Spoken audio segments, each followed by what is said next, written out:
النهارده هناخد اول معانا حصه في القبطي، وهي قلنا ان اللغه القبطيه بتتكون من كام حرف؟ بتتكون من 32 حرف بينقسموا لثلاث حاجات: 24 حرف ساكن، و7 متحرك، وحرف الصو او الصو بنقول عليه ده رقم 6. بننطقه صو او صو على حسب اللي جاي بعده. لو اللي جايه بعديها مؤنث فبنقولها صو، لكن لو جاي اللي بعديها مذكر هنقول صو. بنفتكرها ان احنا لو هي بنت بنقول لها صو، لو هي مذكر بنقول له صو. هناخد دلوقتي في 7 حروف متحركه. قلنا ان هما بينقسموا لثلاث حاجات برضه: حرف متحرك للفتح، و2 للضم، و4 للكسر. الحرف المتحرك للفتح هو الالفا، وبيتنطق ده النشتي وده الكوجي بتاعه. والاتنين للضم الاو اوميكرون والاو اوميجا. الاو اوميكرون بتنطق او قصيره مضمومه، الاو اوميجا بتتنطق او طويله ومفتوحه.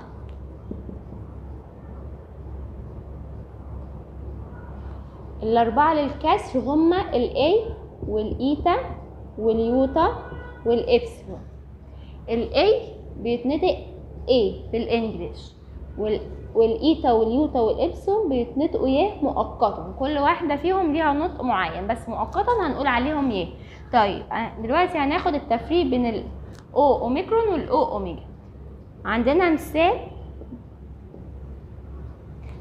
ده مؤقتا بيتنطق جيم، وده مؤقتا بيتنطق ميم. فلما ننطقها على بعضيها هنقول ايه؟ هنقول جم. لكن لو حطينا الاو اوميجا هنقول جوم، عشان دي بنقولها او طويله ومفتوحه فبنقولها جوم. عندنا حرفين لو اتحطوا جنب بعضيهم بيتنطقوا او طويله ومضمومه فهنقولها جوم. طيب دلوقتي عايزين ناخد الفرق بين الاربعه دول. هو احنا لو قلنا عندنا مثلا لو حطينا كده قلنا ده الحرف ده بيتنطق مؤقتا كاف، وقلنا الالفا بيتنطق فلو حطيناهم جنب بعض هنقولها قا. طيب لو حطينا جنبيها الاي اللي هي قلنا بنتنطق ايه هنقول كي.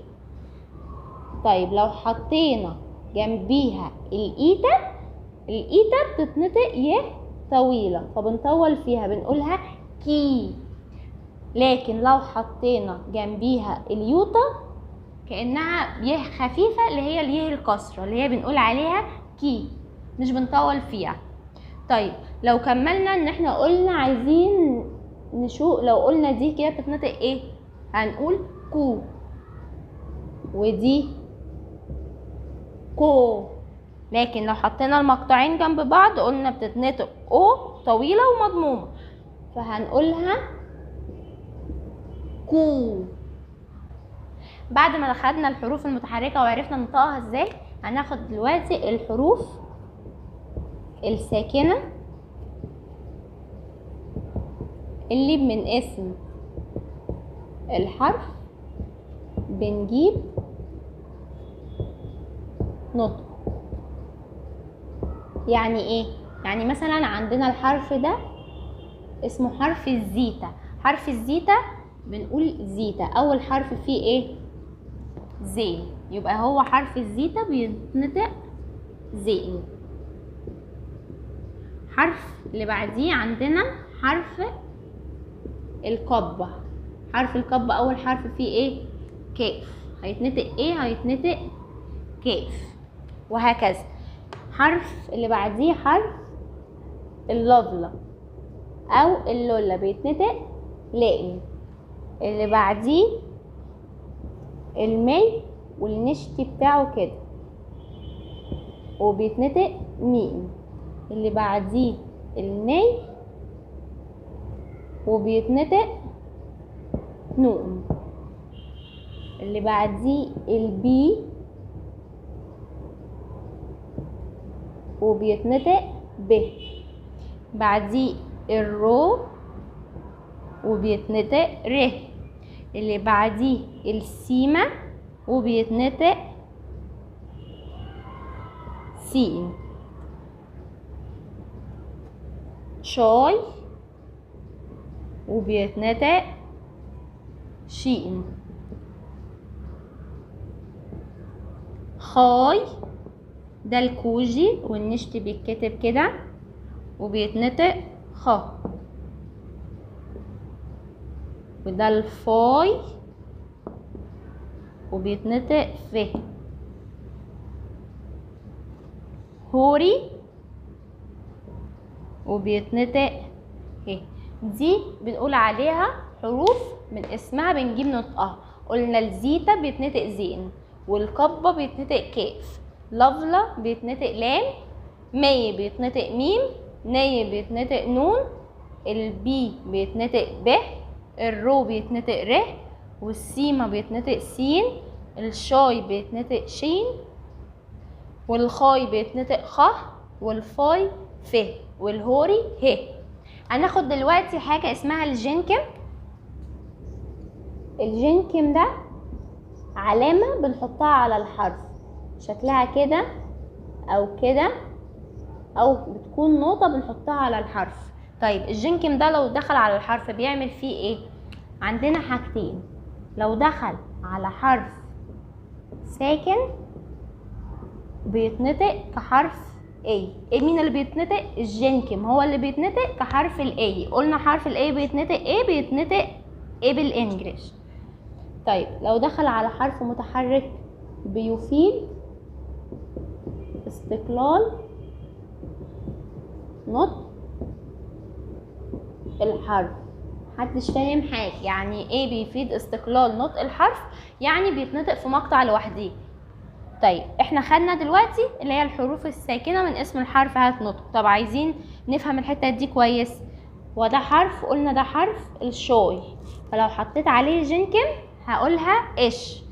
طيب وده حرف الخاي، لو حطيت عليه جنكم هقولها اخ. لو السيمة حطيت عليها جنكم هنطقها اس.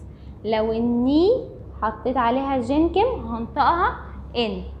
طيب تعالوا نشوف يعني ايه يفيد استقلال نطق الحرف. يعني قلنا بيتنطق في مقطع الواحد. يعني مثلا لو انا عندي كلمة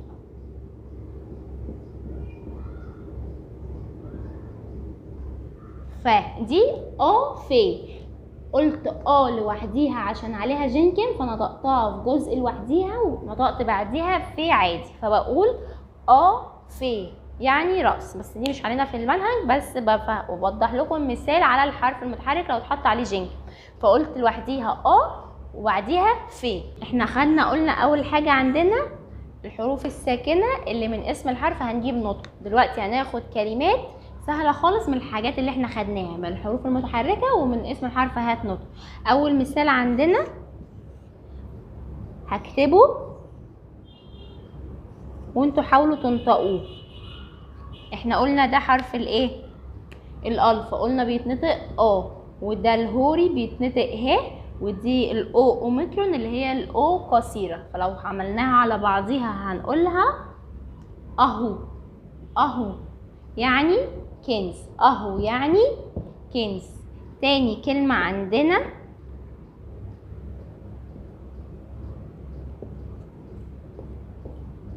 تعالوا نحاول ننطق سوا. قلنا ده زيتا بيتنطق زين، وقلنا ده الاو اوميجا او طويلة وبنفتحها، ودي ايتا يه طويلة. فلو نطقناها على بعض هنقولها زوي يعني حياة. يبقى يعني كنز، زوي حياة. تالت مثال عندنا بس تعليق بسيط ان احنا لو الايتا جه في اول الكلمة هننطقه كاي، هنقولها اي ودي يه. فهنقولها اي. لكن لو جت في اخر الكلمة او في النص هننطقها يه طويلة عادي. فهنا لما ننطقها على بعضيها هنقول اي. اي يعني بيت. اي يعني بيت. طيب عندنا جمع بيت. احنا قلنا ايه؟ لو جت في اول الكلمة بنقولها اي. فهنا هنقول ايه؟ اي او، عشان قلنا المقطع ده على بعضيها بننطقها او طويلة ومضمومة، فبنقولها اي او يعني بيوت. فاحنا خدنا اهو يعني كنز، زوي يعني حياة، اي يعني بيت، اي او يعني بيوت. رابع مثال عندنا في المنهج وهو اليوطة بيتنطق يه خفيفة كأنها كسرة، الاو اوميكرون او قصيرة ومضمومة، والمي بيتنطق ميم. فلو نطقناها على بعضها هنقولها يوم. يوم يعني بحر. يوم يعني بحر. خامس مثال عندنا في المنهج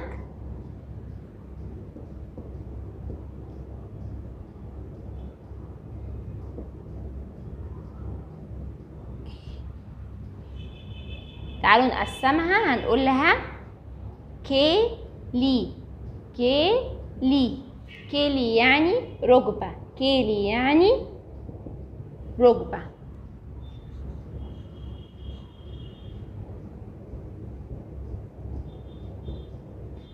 نحاول ننطق لفلة وألفا وسيمة. لاس. لاس يعني لسان. لاس يعني لسان. سابع مثال عندنا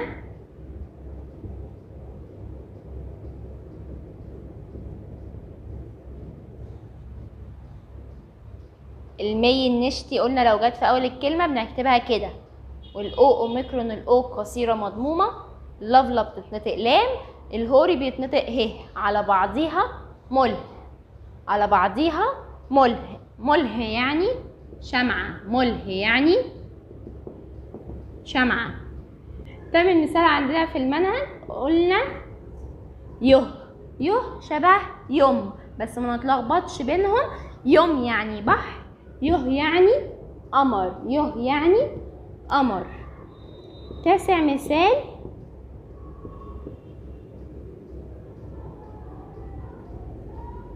حد كده يحاول ينطقها.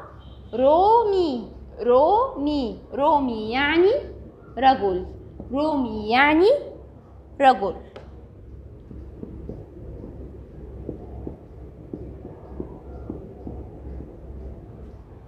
ننطق قاب. قاب. قاب يعني وتر. تعالوا ناخد بقى مثال على الجنكم، وبس نفتكروا قلنا الجنكم لو جه على حرف متحرك بيفيد الاستقلال نطق الحرف، لكن لو جه على حرف ساكن بينطق كحرف اي.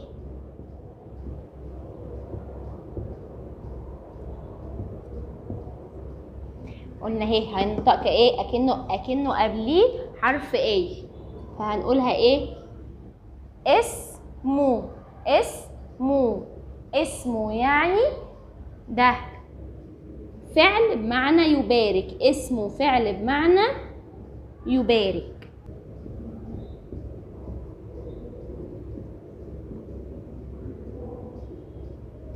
نحاول ننطقها او اون. او اون يعني فتح. او اون يعني فتح. كلمة 13 اللي هناخدها النهاردة سهلة. شو. شو يعني رمل. شو يعني رمل.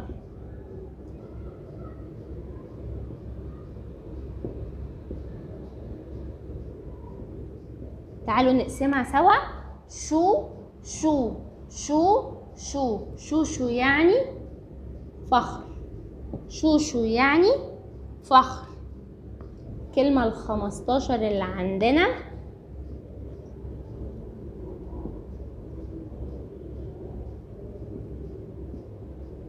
دي مؤقتا بتتنطق ت، هنقولها شوفت. شوفت، شوفت يعني خطأ أو غلط أو غلطة، خطأ أو غلطة. شوفت. الكلمة ال16 اللي عندنا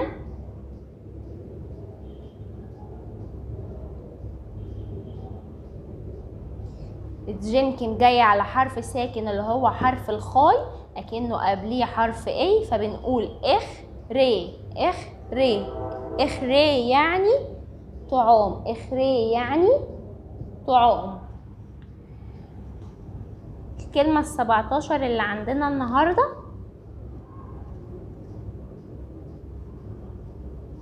خلاص عرفنا، طالما جاي على حرف ساكن بنقول قبليه حرف ايه. اهمو. اهمو. اهمو يعني ملح. اهمو يعني ملح. اخري يعني طعام.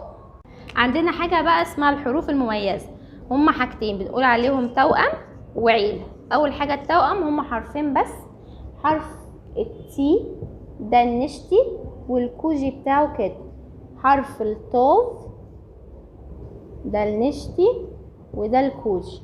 بنعرفهم ازاي؟ بنقول حط الشرطة انطق تي، شيل الشرطة انطق ت. ده بيتنطق ت زائد ي، ده بيتنطق ت بس. الحروف العيلة التشيمة، الفي، الابسي، الاكس. اللي تشيمة بيتنطق ت زائد شين بنقولها تش. الفي القطة دخلت معرفتش تطلع فبنقولها اتحبست، هو حرف اسمه حرف الفي بيتنطق ف. الابسي القطة دخلت فطلعت بنقولها بس ب زائد س. والاكسي بتتنطق كاف زائد س بنقول تش.